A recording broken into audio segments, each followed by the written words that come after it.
Artists skip over fire beats all the time. So if you're a producer, you might be wondering why. I'm gonna be breaking down the 3 reasons why recording artists skip over fire beats. Maybe your beat, or maybe a beat that you've noticed on some type of producer video and you're like, why'd you skip that beat? It was incredible. First reason is that they don't feel like they actually have room to write. It's almost like you made the beat for an instrumental album and the recording artist doesn't know where they're gonna add their voice to it. That's another reason why sometimes, maybe you've experienced this firsthand.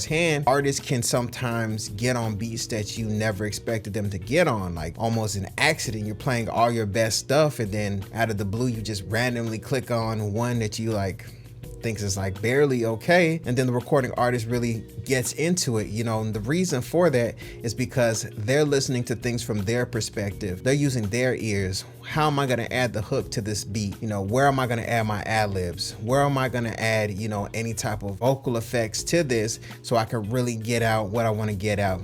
They're really listening for how am I going to get to the end goal of a great finished song, as opposed to you as a producer. You may be thinking, how am I going to make the hottest, hardest beats with all the coolest tricks and effects that I just found and got from this YouTube tutorial. They're not thinking about all that. They're thinking about how am I going to paint this picture? How am I going to tell this story? And that super fire beat that you just played for me technically sounds good, but what am I going to do with it? Where am I going to live on that beat? It's just way too much going on. But from an individual, independent art piece by itself, it sounds amazing, but once again, the recording artist just doesn't know where their voice is going to fit and how they're going to write to the beat because there's way too much going on. The next reason that recording artists skip over fire beats is they don't like the way that beat is making them feel in that moment. Sounds crazy, I know. So artists are human beings just like anybody else. They go through different moods.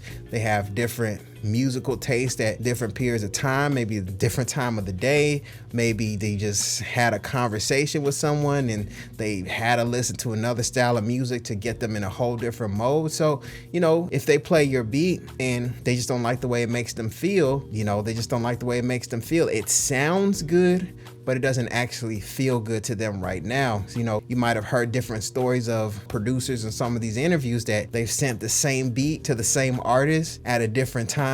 They actually selected the same beat that they sent to them. They skipped it in the past, and the reason for that is just they weren't in the mood to use that type of music, use that type of beat at that particular time. We're not always in the mood to listen to aggressive music, just as pure music consumers, pure fans of music. We're not always in the mood to listen to, slow, smooth R&B music. Sometimes we want to listen to music that makes us want to dance. Sometimes we want to listen to music that makes us want to think. As human beings, we all go through these different states and these different stages in our lives. And the same thing holds true to recording artists. The third reason why recording artists skip over fire beats is that beat isn't fire to them. So you can have a fire beat that sounds fire to maybe, let's just say, a street artist who maybe is listening to older school street music and they feel like, oh, I like that beat.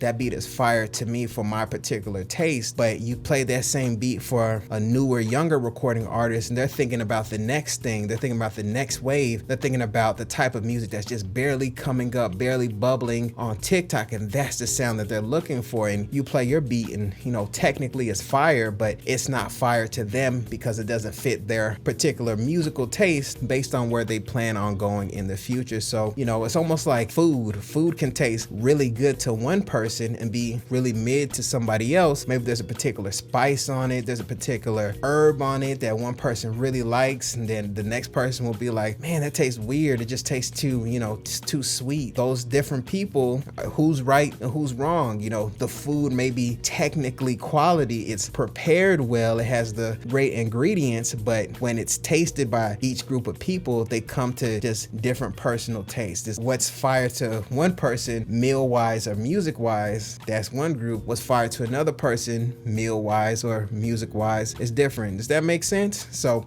you know, don't take it personally when recording artists skip over your beats, especially if you've been putting in work, especially if, you know, you've been getting compliments and people wanting to actually get on your beats and make music to your instrumentals. It's just a taste thing, you know, and it can be hard, you know, especially when you're in the studio with people and they just next.